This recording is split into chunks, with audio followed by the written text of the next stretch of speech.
Well, hello, creatives, community, and kind folks. Welcome to RPG with DBJ, and welcome to this day of storms. Yes, maybe your adventuring party has crested the hill. The skies boil with dark clouds, fairy fire, and electrical arcs clash and spark overhead. This day of storms, people batten down the hatches. They close their doors.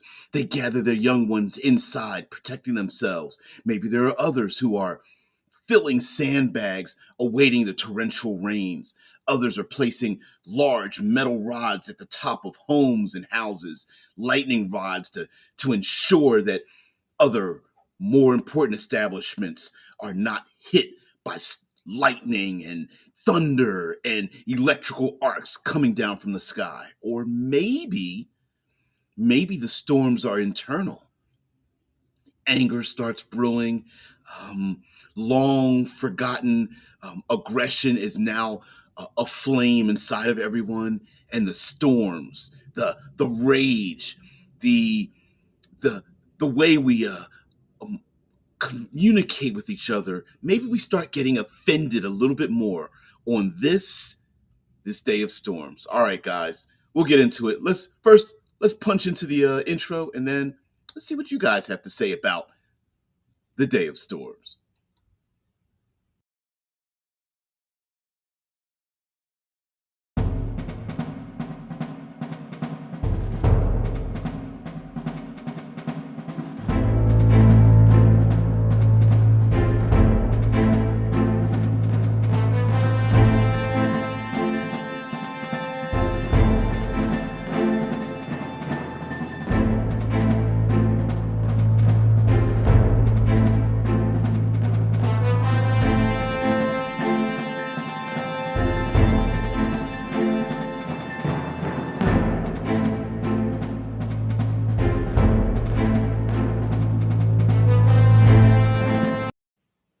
All right, guys, let's get into it. And this coming from a comment, literally the first, not the first comment, but the the first bit of information that kind of sparked me to come up with this day of storms um, idea, because there's something I don't want to presume that people that live around the world do not go through similar events. But for those of us who live in the United States, uh, the the idea that we live in so many places that have such wide ranging fragments of weather here in the United States, it just boggles my mind.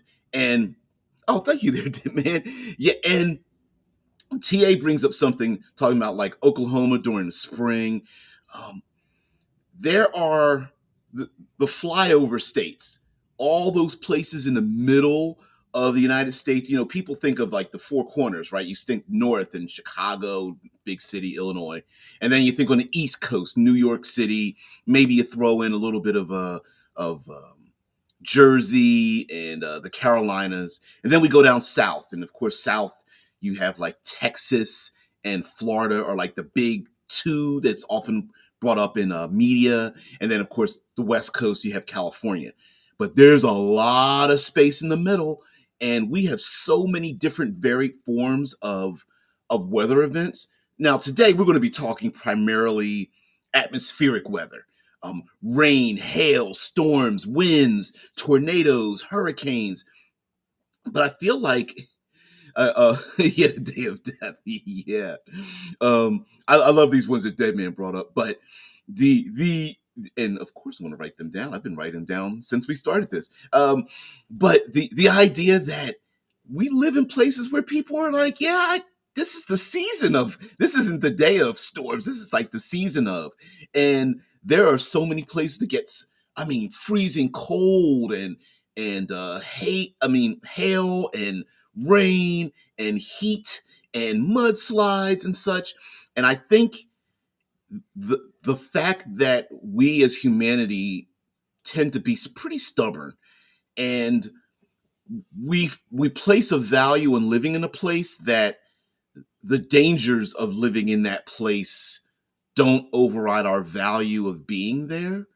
And so what I mean is, on the day of storms, maybe humanity is like, we're just used to it. We're gonna make sure we get everything together, make sure our pets aren't running around. Maybe we're farmers and we want to harvest the crops or the orchards, or we have animals. We want to make sure they're okay.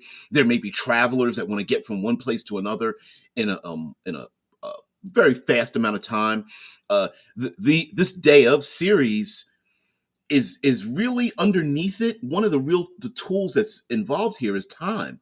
And if the players might need to get from one place to another in a appropriate amount of time, and the players could be pretty scared, or like, I don't know, we don't know what's going to happen on a day of storms. But the people, if they communicate with travelers, and maybe there are people traveling the opposite way on the merchant road or something, and they just tell them, hey, listen, if you get to, you may not be able to get to town, but if you get to these way stations along the way, they're covered, they're internal, just go inside, a couple of coins, and you can have a warm bed and sit by the hearth as the storms rage overhead.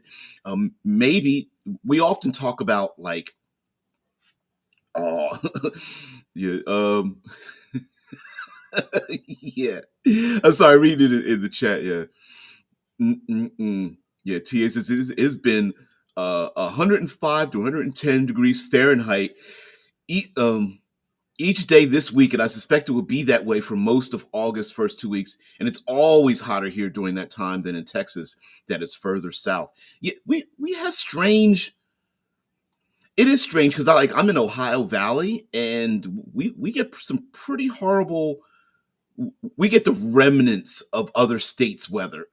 So we get a lot of pushback from the south. So we get a southern thing, storms, heat and unsettled humidity will hit us from the south, which is kind of what we're going through now.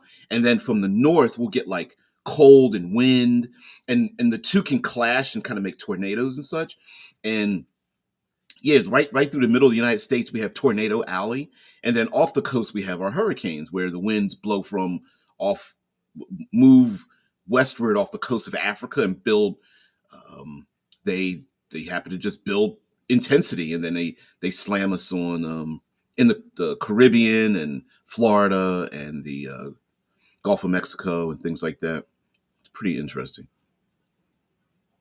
Yeah, it says we got winter weeks, 2 weeks February where it dips down to like -15 Fahrenheit.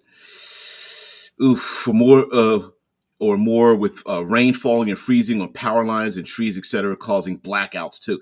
We don't get as much freezing rain, but oh, freezing rain is horrible, horrible.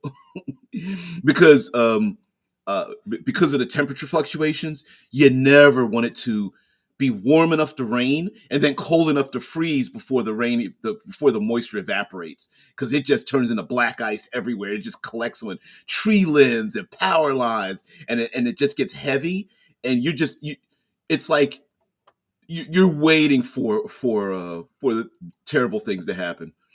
And honestly, one of the parts of me talking about this day of storms is like kind of compounding the idea of like, not just bolts of lightning coming from the sky, which is what the thumbnail looks like, but high winds and rain and maybe hail and snow, and then periods of calm, and then mixed in with it, the sound of thunder can roll ahead. We do the as kids, we do the one Mississippi's, where it's like Mississippi being a state and a river, and when you see the flash of light, you would count Mississippi. So one Mississippi, two Mississippi, three, and each second, because you're basically counting seconds, corresponds to a mile away. Is it really true that way? No, but the shorter the distance, the shorter the counting. You're like, oh, the storm's coming overhead, and you got to find shelters or get inside somewhere. And then, of course, as you count and it gets further away, it means maybe it blew over, or you're in the eye of the storm or something like that. Yeah, TA's talking about how horrible it is. Yeah, humidity index. Yeah, what is what is worse is that most. Sorry. What is worse that most of that 105, 110 heat is in 80% humidity too or higher, making it feel more like being in the belly of an air fryer or something when the wind blows. Yeah, when the humidity is up that high, it airflow does nothing other than just like make you feel like you're like in a sauna, or you're when you get hot tea and you get that the steam and moisture rises into your face, and it just feels like you have like a not a membrane, but like a thin um, mucus like on the body. Mm-mm-mm. Zinc. Again, a cool idea from Houses of the Blooded by John Wick. In the In the setting, there is a supernatural intelligence storm wreaking havoc, and one of the playable houses knows how to speak to the storm. Yeah, I like that idea. He says no rules for that, but still cool idea. There's we often fantasy gaming, especially Dungeons and Dragons and all its derivatives. We love to talk about the lower planes and demons and devils and battles there, but maybe this just thins the membrane between the elemental forces. And the day of storms is just a day where maybe some of these elemental forces clash with each other, like that, such as creating storms. Maybe there's an ozone layer between the plane of air and fire, or the plane of air, fire, and water, or something. Or maybe just in the plane of air just happens to be, this is just the day where it happens, and it's like, we need the rain. Yeah, look, it's going to be a lot of rain. We need the rain, but maybe we might want to hide ourselves away because the elemental storms come rushing out. And there's an easy way to reskin and reflavor a lot of the your classic base four elements like earth, air, fire, and water. Just give them different damage purposes and um, damage sources, and then reframe, reskin these things. Like, are your elementals um uh like storm and cloud giants? Like, does that where they came from and they come here? Are they literally arcs of lightning and bolts of fire and that kind of thing? Or are they more humanoid, like 6 to 7 feet tall, human like, with electricity sparking from what would normally be their hair and eyebrows, and with long fingers, and from the tips of their fingers blackened from all the electricity, they walk through cities or something. I mean, maybe that's the thing. Tia says, I've seen it rain on 6 feet of snow, leaving a foot of ice on top. That's the worst. Yeah, I've seen it rain on 6 feet of snow, leaving a foot of ice on top of it. And this snapped power lines so much the sky was lit up most of the night with ghostly green light from transformers blowing out. Oh, when it rains on top of snow, and there's like soft pack underneath the snow, like the soft stuff hits the ground, the snow, and then when it rains on top of it, that rain turns the top layer into this hardened, smoothed, pitted type of thing. And then and it's so difficult to walk on, because it's a combination of slipping and falling, and then your foot falling through to the soft stuff below. And it's horrible. It's horrible.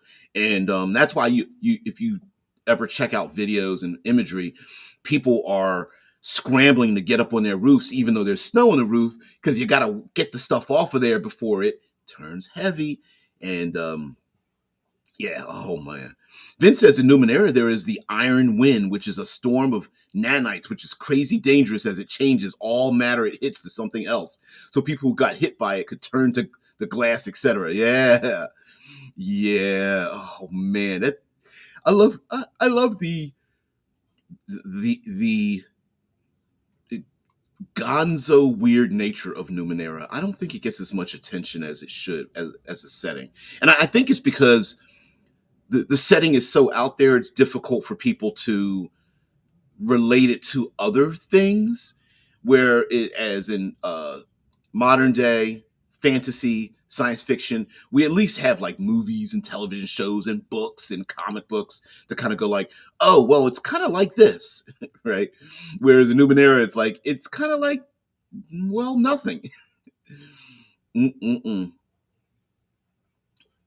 Mike Marin says that typically if there's a big bad guy, they'll kill it. But if only one house knows how to speak to the storm, they have to perform other tasks.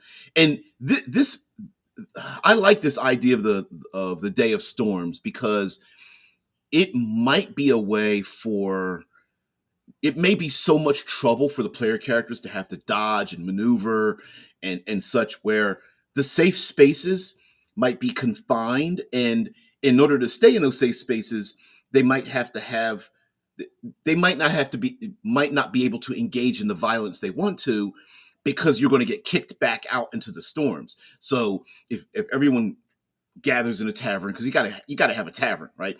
And everyone gathers into the tavern, maybe it's possible that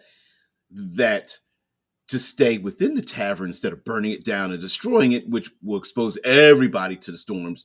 There might be some hostility, across the tables and such, like, oh, we want to fight you and you want to fight us, but we better not do that. Or maybe the players want to get into some violent activity, which just makes it worse when the roof catches on fire and crumbles down, and now there's bolts of lightning and such, or torrential rain putting out the fires of the pyromancer or something.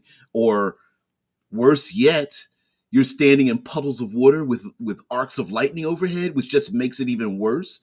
And the players that loves their plate mail and their high armor class is just like, ooh, I just realized this won't work. This won't work against that kind of thing, right? Yeah, the idea that there's other dangers, there's a third element, and I love my triangles. Uh, Although it's maybe the players use it in their benefit to maybe push and shove enemies out into the storms and into those large puddles of water to get struck by lightning in the first place. Yeah. Tia says, yeah, you know how it feels to be a candle in the back window of a car or on the dash of said car in the middle of the day during a hot summer. He's just start to melt. Yep. Then says, yeah, some PCs gain their powers from the Iron Wind too because they turned into some alien material or even became robot body parts. Yep. One of my PCs had a glass arm that could shoot lightning. Ooh. Ooh. I've always thought about that. When I was a kid, I was always told that, yeah. Or the elemental, hey, yeah, the elemental forces are just deciding to have a party. Like to them, they're just like, hey, we're just here to have fun. Like, why is everybody so upset? you know, it was the what was it the gods were bowling and partying and laughing. We told all kinds of little silly things when we were kids, and that was a very common one. It was just like, well, maybe the gods are just having are bowling and stuff. And I used to always think like, would Zeus wear bowling shoes? I don't know. And there was an old, I want to say mid 70s to early 80s Gods of Olympus movie where the gods were moving around chess pieces, but the chess pieces were people's lives. And I always thought like that we, you know, to us it was a storm, to them it was just them being mad and stomping around, which could be a thing, right? I mean, what if cloud and storm giants and elementals and stuff like that are just like, woohoo, we get to spread this party everywhere, and the players are like, all right, we're gonna have to figure out how to get up in the clouds and get these people to calm down or join in or not be a party poop. Mike says one of the monsters I plan to run is a slightly smarter troll. Yep, he waits for the day of storms to attack as the heavy rain mutes the fire and acid damage vulnerabilities. Ooh, see, what a great way for something like that to happen, where you creatures, trolls, hydras are like all this torrential rain puts out the fire. And listen, torrential rain, the this is just my opinion. One of the most boring things you can layer on a game is difficult terrain, because that's literally fifth edition's excuse for everything, right? But what if you have such rain that it limits eyesight and distance. And you know, I love the idea of like, hey, if you can't see past 5 squares, 30 feet, whatever the case might be. And that means you know your allies are out there sneaking around. I see you, Ranger and Rogues out there sneaking around, but you know they're out there, and maybe you can hear them, but you can't see them.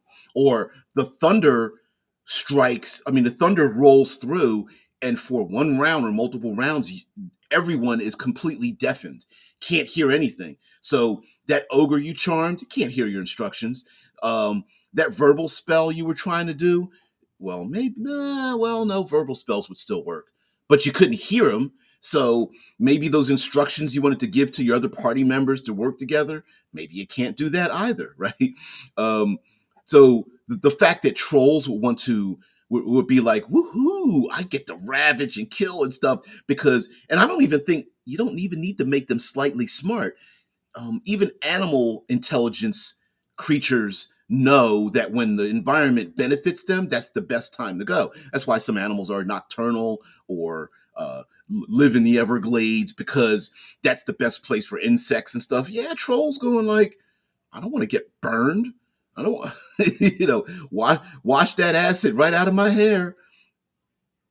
Dead man speed says speed of sound is a little under a quarter mile per second. Ooh. Also, in the day of storms, maybe all of those electrical and or sonic based monsters come out of the. It's the day they come out of the cracks and crevices of the world. The banshees start screaming. The harpies start singing and such, or you could frame it as anything else, right? We understand about the harpy and siren songs, but maybe and banshees screaming their pain, but maybe it's something else, right? Maybe banshees aren't banshees, but they are spirits in the storms, and it's just thunder that's just coming out of their voices or something, or the maybe all of the air and wind creatures. What's a unserved monster that I think is really great? The Bahir, the Behir creature, the dragon, lizard headed or croc headed centipede monster that hates dragons, that breathes electricity and blue dragons. Love it. Vince says, I think there was a Teen Titans episode where two elementals called Thunder and Lightning were having a party and it caused crazy storms. Um, I ended up getting my, I was collecting comic books and I got my, uh, temporarily got my ex-wife pretty upset because there was a comic book series called Ball and Chain. And it was Ball Lightning and, no, it was it was a couple that was together that ended up getting superpowers, and it was Chain Lightning and what was it? Ball of Thunder, something like that. And the guy was like, "Yeah, I got superpowers. Oh hell yeah!" And she was just like, "I hate this so much." And it was more of a relationship conflict, but it was fun. It was really fun. It was kind of silly. Mm-mm-mm. Uh-oh, somebody's going through science here. Somebody is going through a lot of science. TA says, rain makes it hard to hear what people are doing too. Yeah, you get enough torrential rain, and listen, I understand there are countries where their rain is much more horrible than the United States, but I just know there's different types of rain. Sometimes there's spritzing rain where it's not necessarily raining; it's almost thick humidity like, and then there's the torrential rain that comes straight down that pounds the hell out of everything, and then there's like that sideways rain from the wind, and then you get the two together. Yeah, if the rain can wash away acid and put out fires.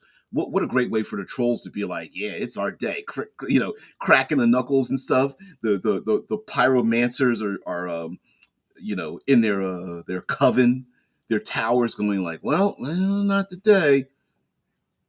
Mm-mm-mm. Oh no no no no TA, especially when it's raining cats and dogs. Ugh, yeah. Ugh. I know you got science. Mm-mm-mm. Mike says, well, I've also swapped vulnerabilities for a very quick and simple new challenge. Ran a troll that was immune to fire damage but weak to lightning. Yeah, so players had a trade off of electrocuting their weapons to do 1d4 to themselves to do bonus damage 1d10 to the troll. I like that idea. I love putting the horror and the pain in the choice of the players, right? Like you give them a choice, like, hey, listen, here's a way to do a thing, and then you're just like, oh, okay, maybe I might choose to do that, maybe not.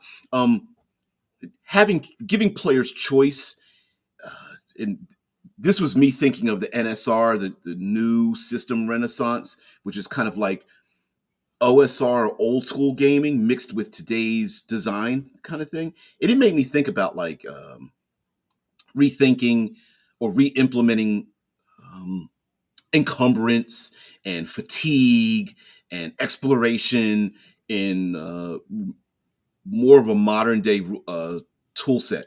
But also in a day of storms, I like the idea that if storms come in and they move around and there's high winds, we didn't even talk about high winds, where maybe high winds limit or even completely eradicate the ability to fly or use some sorts of ranged abilities. Maybe the I don't know, the archer, ranger, bow, crossbow person in your group has been dominating from far away, or the wizard's been like been using cantrips and castigating, all the enemies all this time. But now on a day of storms, the winds start coming in, and it's just like it just gets blown away. That firebolt, it's blown away in the wind. Now, how would you adjudicate?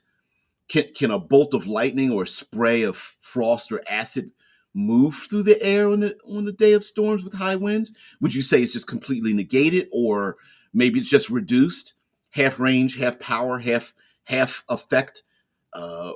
Basically, everyone has resistance because of the winds blowing things away that are shot at through ranged attacks.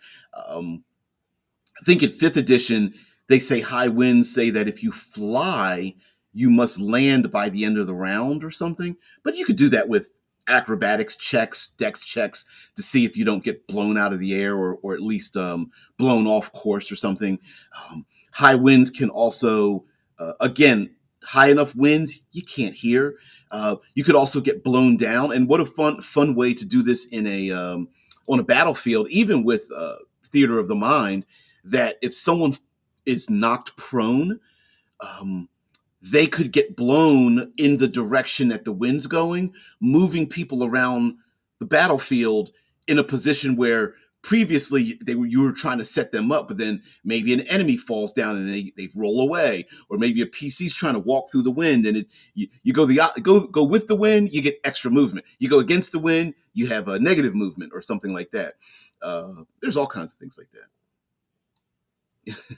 TA says, I had a leather trench coat's waterproof nature destroyed by how hard it was hit by rainstorms drops, and those drops were like quarter-sized splashes. Wow. As well as the intense pressure that pushed the water straight through the leather of my coat, and it never repelled water again after that, sadly. Oh, you have to have one of those oiled cloth coats, drover coats. I used to have one of those. They were fun. You don't see ankle length, calf length, ankle length coats anymore, um but yeah, I remember a place called Wilson's Leather, and they had like oiled cloth coats and such. Like you said, you start to get some moisture that's so powerful, it'll just, like you said, it'll just push through the membranes of some of the most waterproof materials you think exist, and it's like, no, no, no. My Mary says the day of storms could also influence Fey or nature-connected druids. Hell yeah.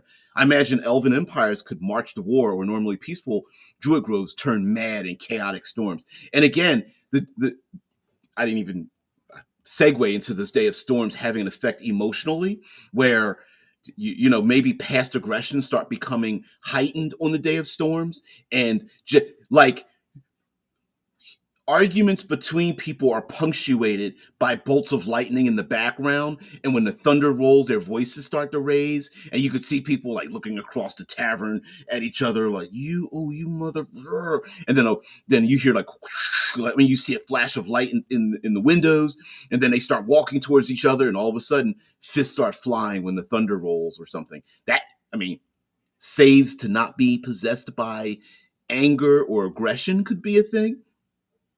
We really would love to have your uses here, bards. Although, if we go with a fey or druidic kind of message, maybe this is the opportunity for them to break out, right? The fey grove and druid circle is like, oh yeah, yeah. You think civilized humanity is getting too big? This is our time to like rage and really show you. It could be the equivalent of druids going like, you think you're powerful, nature's far more powerful than you, and today we're going to prove it, right? Whether they are purposefully doing it, calling rain and storms from the sky, or maybe this is the opportunity for the druids to recruit people to them, and they're looking for members of who are maybe the person who's literally so rare they're struck by lightning and they become uh, druidic sorcerer or something that they pull into their fold, or what have you. Or maybe the elemental gods are looking to see if they're worshipped correctly. Like, yeah, druids, I see you. You're helping us out, but the rest of these people, yeah, we don't care about them. You know, we're going to raise the water levels. We're going to flood things. We're going to blow winds and knock towers down and stuff. Um, yeah, if you've ever seen videos of tornadoes and hurricanes, it's horrible, horrible. I mean, it's so powerful. It's crazy. You should visit that thing I mentioned where if a method of lightning is muted to high power static, it becomes impossible to detect the damage as the static repel air, suffocating the target. Where lightning strike would leave very noticeable burns and damage from the lightning actually hitting the target, killing it. I never thought about that. Not to mention, say a lightning dragon can hit one person with its lightning and maybe get a chain effect, but not guaranteed. But muting it so it spreads out as static, so it could suffocate a whole area of humanoid entities. Ooh, ooh. I hear what you're saying. Like that the electrical ability spreads out, so it's not focused like lightning or ball lightning, but spreads out and can actually suffocate people by spreading over an area. That sounds pretty damn dangerous. Um, and also with the Day of Storms, I think there's a lot of like entities that we can reframe and reskin. There was an old Spectral is the name. Okay, okay. So on Netflix, there was a movie called Spectral, 2017, 18, something like that, maybe even before that. And it kind of involved energized ghostly spirits in a modern or semi high tech state or something. And yeah, we can apply human sentience to things that normally don't have it. Yeah, talking about like elementals or something, but I mean everything from ghosts to all of the ethereal creatures could be elementalized if you'd like to do that. Um, I'm not sure what kind of entities would be friends with or pets of or related to storm and cloud giants, but there's a lot of them, and hellhounds, change hellhounds and give them electrical arcs or something like that. Spectral 2016 movie. I didn't go back far enough. And I thought it was pretty good. Could it have been released in the movies? Maybe that's why they released it on Netflix, because they didn't think they'd have enough you know get enough money back from it. But I thought it was pretty good, and a pretty good horror sci-fi movie kind of.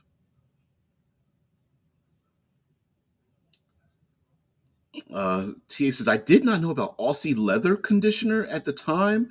and Snow Seal was just not good enough to waterproof my coat again, as the rain drove some sort of salt or something into it, bypassing the coating protection of the waxes and such in the Snow Seal. Oh man.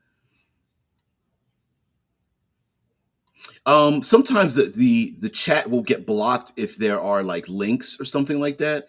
Unless there's a uh, it could be a wording thing. YouTube does have a wording system, so it'll. So I'm not sure if you're getting. I'm not seeing anything on my end, so I'm probably just not catching it. It's probably on your side.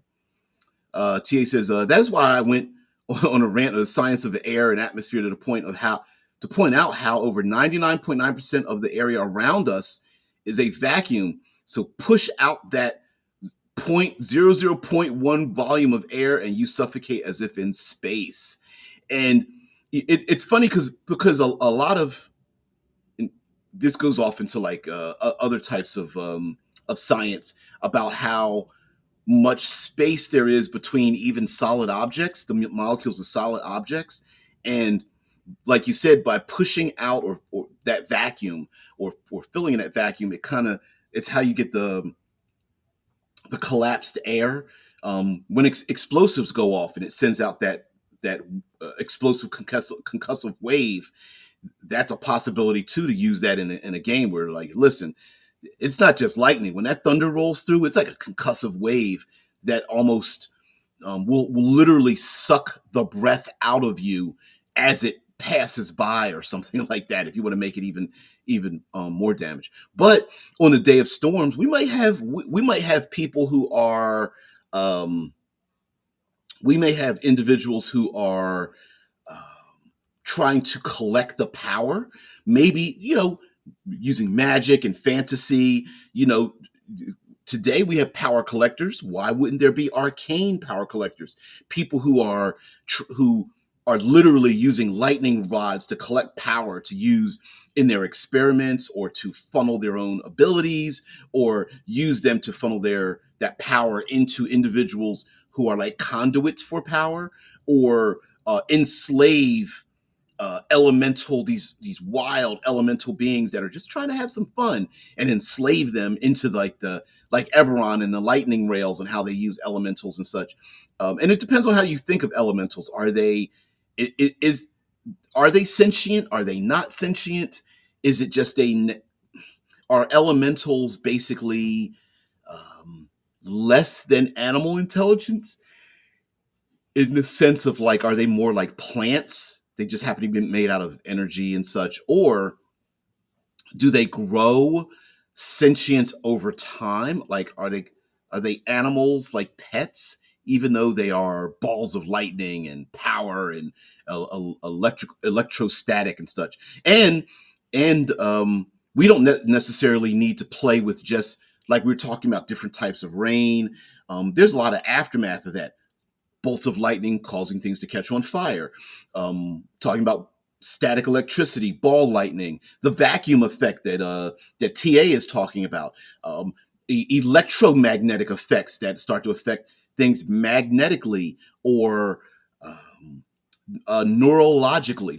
When people are zapped by electricity, you can get stunned and paralyzed and knocked unconscious and things of that nature. So we can play with a lot of that and have random die rolls. Like, every round, everybody gets, including the NPCs, roll a die. Whoever gets the lowest roll, is going to be a target, and they have to make saves. Or, everybody rolls at the beginning of every round.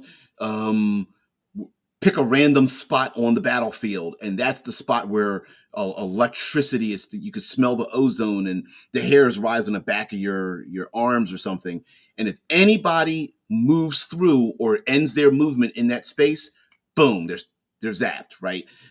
You could make it a choice, make it a big choice for the player characters. Also, you could leave it in the player's hands to say, hey, listen. The dungeon is this small town, and there's a bunch of different buildings. But to move from one building to another, you got to run outside into the storms to get to the other building. Now, you could make a dash action, but you might trip and fall, slip in the mud. Or you could move at regular movement. It's going to take you twice as long, and you can move very slowly. It might take you 3 or 4 times as long, but you can kind of, you get a bonus, or you don't have to make a save or an athletics check or anything, but it's going to take you 4 times as long to get there, and you still might be vulnerable to high winds and electricity. You could even make a random table of like struck by hail, you know, or blown over by wind, or drenched in rain, or something like that. Mm-mm-mm. TA says sometimes understanding the science of even some basic things that affect us all makes for some very interesting ways to implement magic or science fictional elements of a game. And I very much agree with you, right? Like, even just the sciences of it. Now, again, I do these things. I could look up, I go to Wikipedia and say, look at something and be inspired by such a thing, right? The idea of the trolls running around in the rain, and the washing away the acids, maybe even be able to wash away those oozes that are impacting the players from, I don't know, the, the day of pus or whatever from the day before. But it would be pretty horrible and kind of scary to have trolls walking around, snatching people into the storms and sludge and the rain, and having them disappear as they're dragged through the mud. Um, I think it would be very much a horror kind of thing, and I like it. Finn says, it is weird to think about that a simple temperature change can cause winds as strong as it does, but the energy it holds is actually massive because it takes up so much space. Yeah, yeah. When I lived on the East Coast, we would always, during the summer months, we would always follow the paths of impending hurricanes, because they would, like I said, they would sweep off the African coast, come across the ocean, and then start to sweep upwards, northwards. And sometimes they would cross straight across Florida into the Gulf of Mexico. Sometimes they'll come up the coast, the Atlantic coast, and start down in Florida and work their way up the Carolinas, and then into Delaware, Jersey, and then even up into Maine and such, and then spin back out. But it was so regular every year, you can follow it. Even till today. Now I live in because I'm in the Ohio Valley. Every once in a while, we might get the remnants of a hurricane, but we also get remnants of tornadoes, because we're kind of at the end of the tornado alley. We get something called derechos, which are like the equivalent of a unspun tornado. So it's like a scythe of wind rather than a spinning thing. And every Wednesday at noon, we get horns, tornado warning horns, to test the system to make sure people are out. Vince says, "What about actual weather satellites, which can control the weather?" Hmm.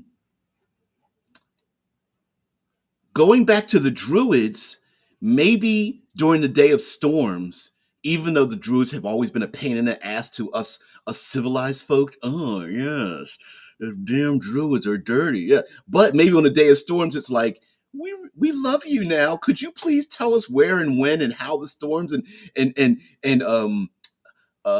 dare I say, be diplomatic envoys against the storms to get them to not destroy our cities and towns and crops and orchards and harvests and things. I mean, maybe there really are, like, you want to go Eberron, like maybe druids do have some sort of strange weather detecting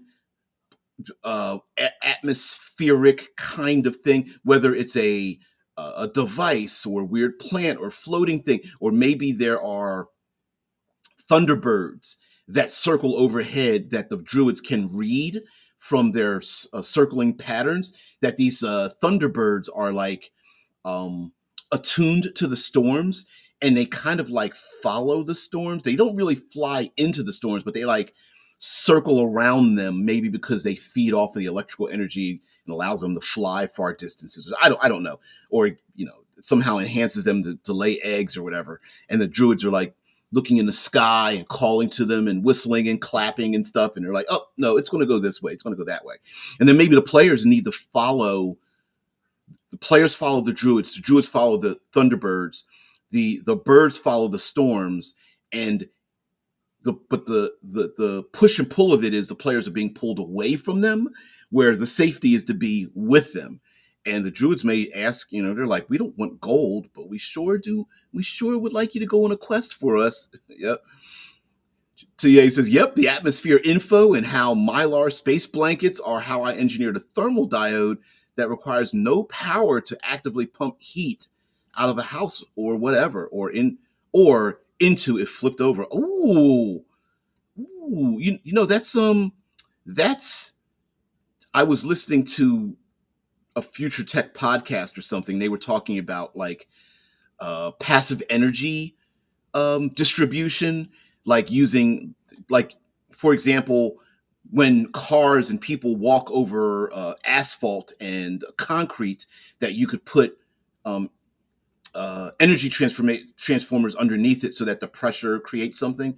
And it's reminding me of that, of like building homes where it sandwiched in between the walls, outside of the house, as the home contracts and expands through heat and cold and wind and things, that it could generate energy as well. Yeah. Then says, in Tears of the Kingdom, there are several permanent storms that conceal ancient structures and disturb the local weather drastically. For example, in one region, it became super cold until you took care of it. Now, in a day of storms, maybe there is a place like, what was it? George R. Martin got, like, was it Stormhold, Stormfell? Fuck. Anyway, there's a place in the world of Westeros where storms end. I got it.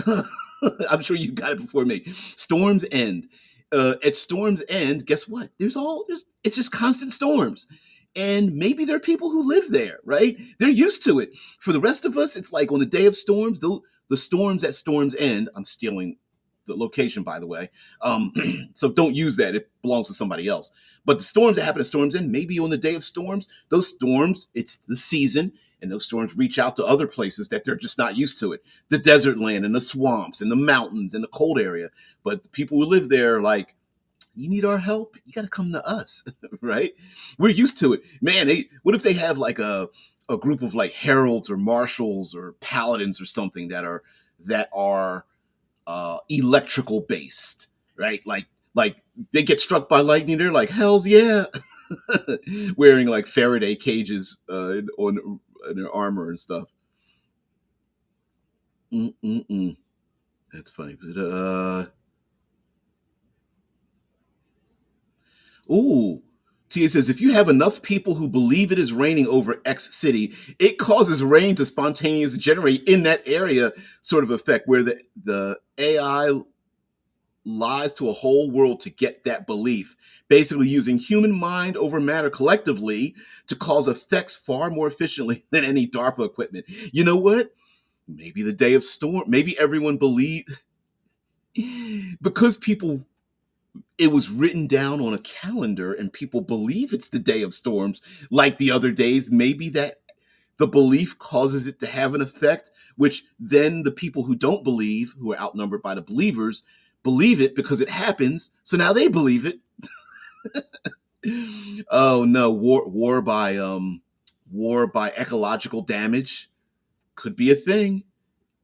One kingdom going after another kingdom by by sending out storms to those individuals, those places and stuff. That would be kind of cool. That would be what a way to, and what a reasonable thought to do for kingdoms to have war against each other by using ecological harm, right? We're not going to send troops.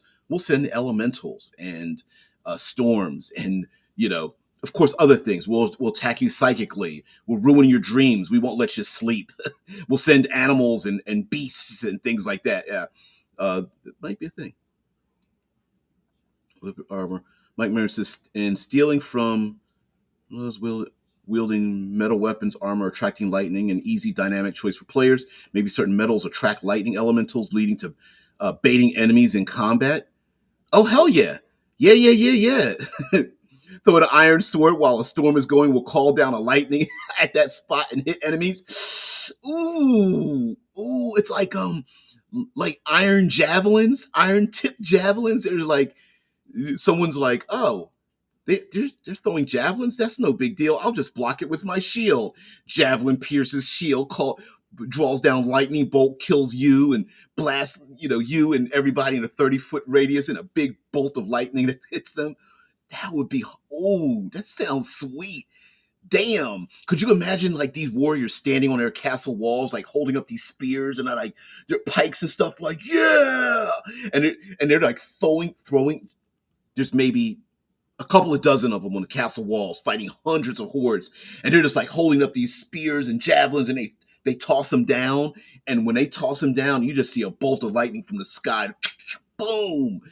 That would be sweet looking. And maybe put the fear of the gods in the players when they're like, maybe we don't want to upset the city guard.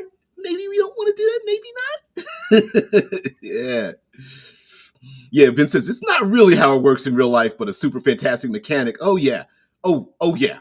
Yeah, of course it doesn't work. I mean, listen, even if you wanted to, this is oddly strange, but even if you wanted to get hit by lightning, you kind of have to go out of your way to do it.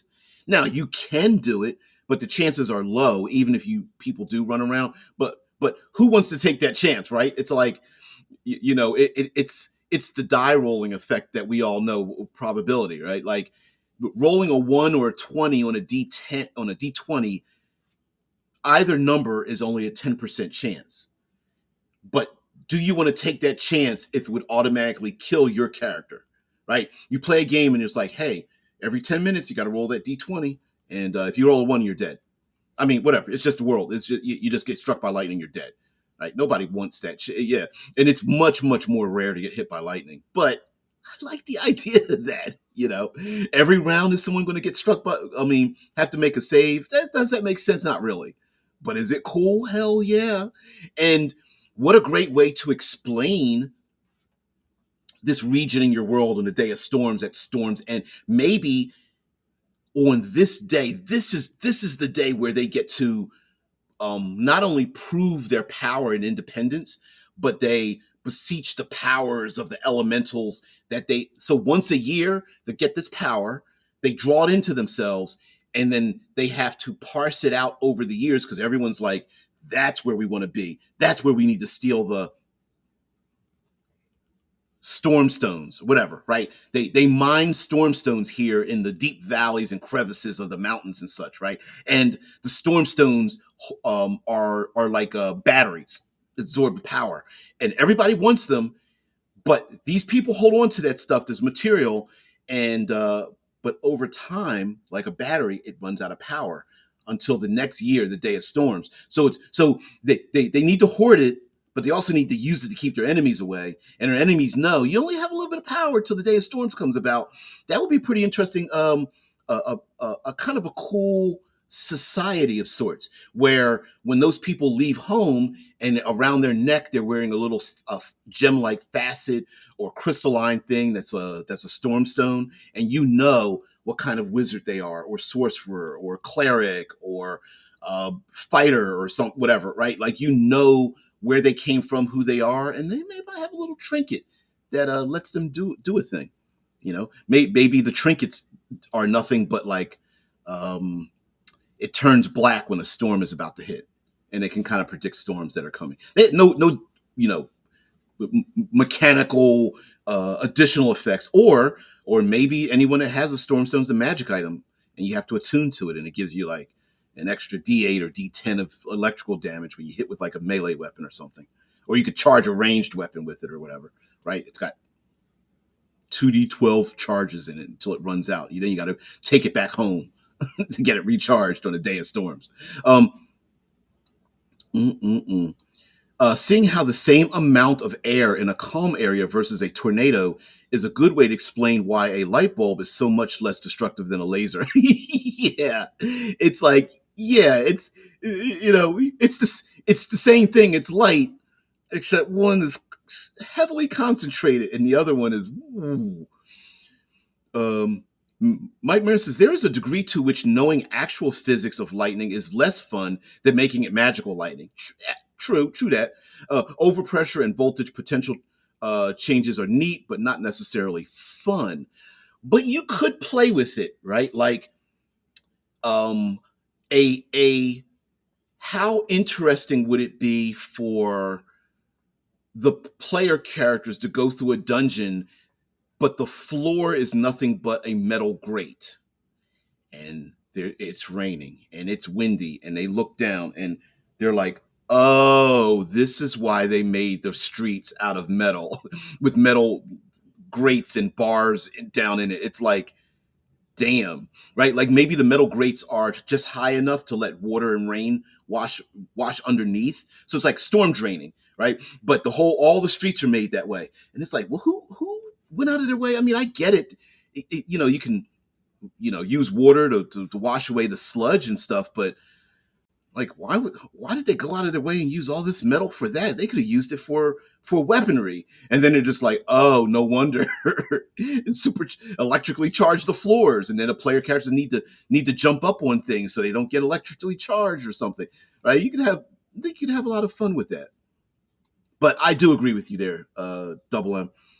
Thomas says same amount of power in both, but one is having all its force directed in one path and one direction. Yeah, in my sci-fi setting, kind of, Mercury is the the weapon of mass destruction place, because there are pushing lasers that push starships out to the way out towards the Oort cloud and such. But those pushing lasers are, well, sun Helios powered lasers that could basically, wipe out most major cities in habitats throughout the solar system. So everybody's fighting for control of them, and no one wants them pointed at themselves, right? So they're just basically mirrors, that are powered by the sun. It's kind of cool. Tia says, yes, but if you understand what those features of voltage and amperage can do, then imagine it being able to be manipulated with magic, or worse, still the electricity itself is alive and can control it. Could bring about more ideas of what options in the magic side can have, adding more features than you originally thought of. Yeah, that's why I was thinking of like the magnetic effects, and maybe there are magically itemized items that are like AC and DC and amperage voltage kind of things, like the idea that, I don't know, gauntlets that you wear allow you to be resistant or even immune to electrical abilities, but you can arc that electricity from one place to another. So maybe the gloves themselves can't shoot electricity, but if you grab onto an electrified thing, then you can then use that electricity and funnel it through you without getting hurt. Like the idea of wearing the Faraday cage, and we've seen this experiment done many times where people wear like an electrical harness, and they are able to use like the Tesla coils to have electricity arc through the air without being harmed and stuff.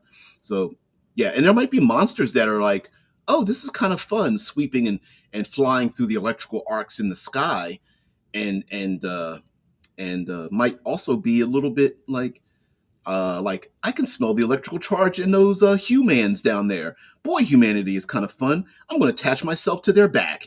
you know. Mm-mm-mm. Mike says, indeed, it would bring it into play with wounds. Say a squad gets hit by magic lightning. One guy might be heavily burnt, another asphyxiated, another with weird lightning scars. Yeah. Yes. Thank you very much for focusing that in, right? Because Thomas Anderson is talking about like literally your lungs could get the air out of your lungs could get sucked out and burn out almost. So maybe the the end result of the wound is not what you think. It's not just literally just magic damage, right? Like it's not just magic electrical damage. Maybe it's force damage. You have a random table: force damage, fire damage, electrical damage, psychic damage if it's more of a neurological effect, and other things. Maybe you take no hit point damage, but you become incapacitated or paralyzed or hell, even deafened. Right? But more than that, the magic lightning might damage a guy's soul. So, quote, the only survivor now roams, traumatized, evil, and bristles with lightning. A sort of a Colonel Volgan style villain. Yet, mate, like this could be a different version of The Waking Dead, right? Like, the someone is killed by a bolt of lightning, and rising out of their body is the humanoid electrified spirit of the person who's in pain, and they're just like, ah! Like you could just see like they're screaming in pain. They're not evil in the classic sense. They're just like, ah, and they're trying to get back. They try to get back in their own body, and it won't rise up. And they're like, they almost look like a nervous system and a humanoid nervous system, whatever. And then they're trying to get into other people because that's where they're trying to get into because the pain is so much or something. Yeah, that would be awesome. Yeah. I agree with TA's comment here. Yeah. Mm-mm-mm. If you know the science of something does not mean in your game you have to adhere to it, as it's just your world you're creating. But it's more options to flesh out. And of course, session zero, right? Maybe this comes up and you're like, oh, we didn't talk about this. Hey guys, okay, listen. Here's the rule. Here are the rules that we're going to use, right? Just be honest and above board and see if people agree with it. I mean, is it fair for players who wear metal armor to be subject and vulnerable and targets of these electrical attacks on the day of storms more than the other player characters? Some people would say yes, others would say it's unfair. So you would have to have that conversation. um you is it fair to have weapons magnetized and they adhere to each other, to a wall or a post or a rod or something like that, right? Is it fair that we're rolling on this random table to see who gets hit by lightning when someone says, listen, getting hit by lightning is actually pretty rare. It actually tends to ground itself out in trees and things like that, or whatever, right? Um, so yeah. Yep, Dead Man says there is a magic item. Yes, the magical item Javelin of Lightning. It actually goes back to, does it go back to first edition, or at least AD&D, which kind of second edition ish, kind of. And I think it's a callback to like the Olympian god Zeus. You get this javelin, and then just as the javelin leaves your hand, it turns into a bolt of lightning. Scarification stuff. Just to be clear, Vincent, just to be clear, DBJ, in Legend of Zelda Tears of the Kingdom, you can actually do that metal lightning thing. You just have to pull out a metal weapon or shield and wait in a storm. After a while, it starts flickering with electricity, and once it had built up to a certain point, the item is hit with lightning no matter where it is. It often hits you, but you can hit enemies with it. Now, here's the thing. You could throw this in the game and go, all right, guess what? Here's the deal. We're going to roll a random die. And if you roll, let's pick a D8, right? If you roll a 1, the charge you set up drops to 0. If you roll a 1, it just gets sucked out. For whatever reason, the electrical charge, it disrupts whatever. The item you have drops to 0.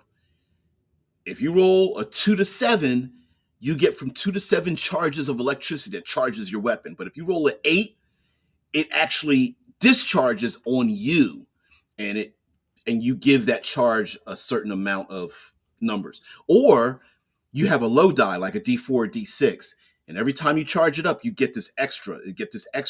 But if you max it out, whatever charges you have saved up blow out of your item, right, all at once on you. So if you've got 6 charges, you're like, I'm going to use these up because the next time I roll this die at the beginning of the round, I might get 66 damage instead of the 2d6 that I think I can take.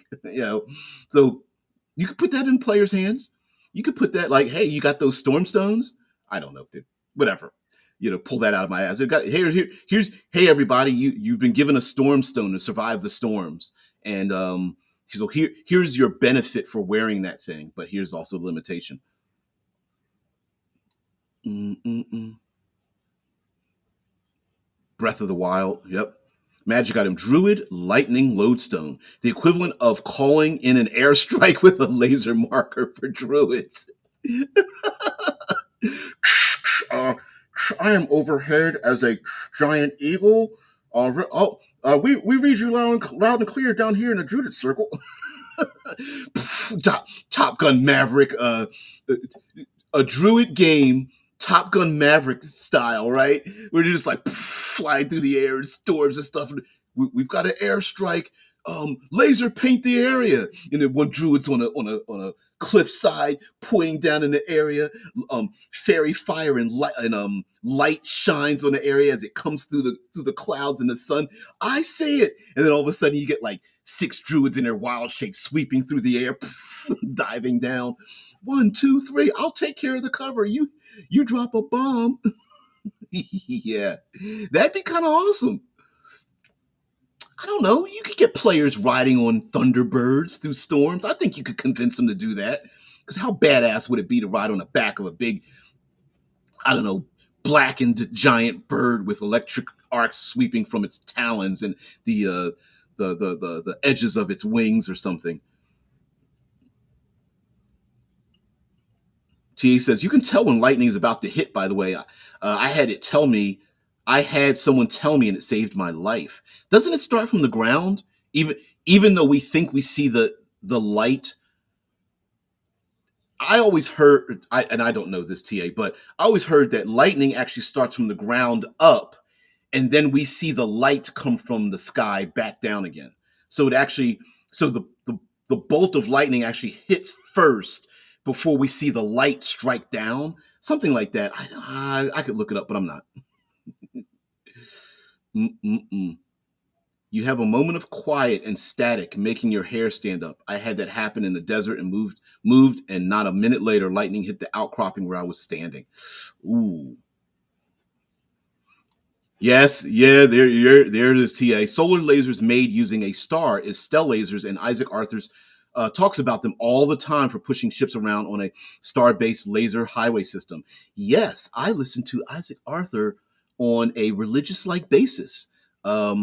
And he lives up north of me in Ashtabula, right off the Great Lakes.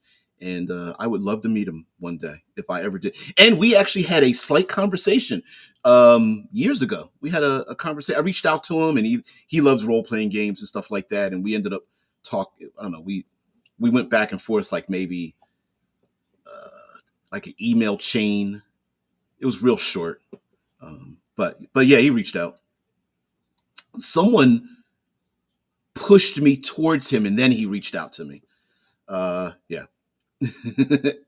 And someone nearby a druid assassin curses as he rolls a nat 1 on his lightning spell. Yeah, bam. Druid's like, kind of your fault. Told you to stay inside. Yeah. How about constructs? Ooh, that only function while in storms as they are temporarily powered by lightnings. Ooh, and you have to prevent lightning to strike them to defeat them because they keep getting supercharged. That would be awesome. I'm getting a little late here, but yeah, that'd be what a great way to fix the situation, right? Like the whole Tesla coil Faraday cage thing, right? Where maybe the players have to get those mage stones that have been utilized to stop the constructs, because on the day of storms, the constructs are like, we're supercharged, we get to roam around now and beat ass. And the players are like, oh shoot, man, we can't fight. We're too low level because they're too high a CR level. We just need to run from them because they're not only are they constructs, but they keep getting hit by lightning and healing themselves, or charging their fists up or something like that. Or maybe even becoming magnetized, disarming the PC's weapons and getting it stuck to the chests of the constructs or whatever. I like that idea. Yeah, go ahead, steal it. There you go. That's exactly what you need to do. On the metal armor in thunderstorms, I see rubber T-sap for making the undergarments that hold the metal together being quite sought after and going for a premium a month before that day of storms. Why are they? Why are individuals nakedly rolling around in tree sap? Come to find out that they're making molds to get the rubberized underlayer and stuff like that. And it's like, oh damn. peeling the rubber tree sap off, like trying to zip themselves out of a wetsuit. That would be PCs find it in a dungeon. They're just like, what the hell is that? And they're like, well, it looks like a rubber. It's the fantasy version of a scuba suit, and they're like, I'm not going to wear that. And then they realize three encounters later, like, oh, we need to go back for that. shake the skeleton out of it. Yeah. Someone after one PC puts it on, somebody else is like, you do know when people die, they release their bowels, and it's like, oh damn, why did you tell me that? Oh man. Mike says, man, I want to play in this Druid Wars game that DBJ is portraying. I mean, you know what? In games, we often make druids, they're completely neutral. They're passive. No one messes with the druid. No one really hates a druid. They're just a part of nature. No, they can be badasses too, man. Fly, you know, the Top Gun Maverick of druids flying through the air and stuff. They're like, we're not passive mofos. Lightning bolt, boom, high winds, come on, hit them, bam. Druids out there all roided out and stuff like that, cracking knuckles, like, yeah.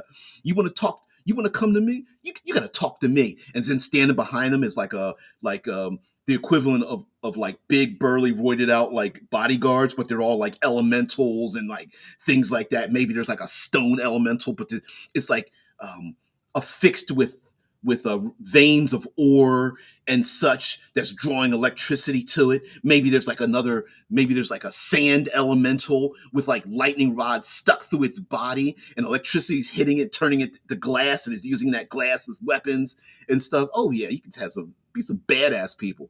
Maybe there's a extremely arrogant druid standing up on a hillside when armies try to kill the druid because they're just like, you guys on a day of storms, damn it, every year. And the druid's like, go away. And suddenly a tornado just sweeps the army away. And then the druid's like, oh, I've got something under my fingernail. And then all of a sudden bolts of lightning from call lightning strike down.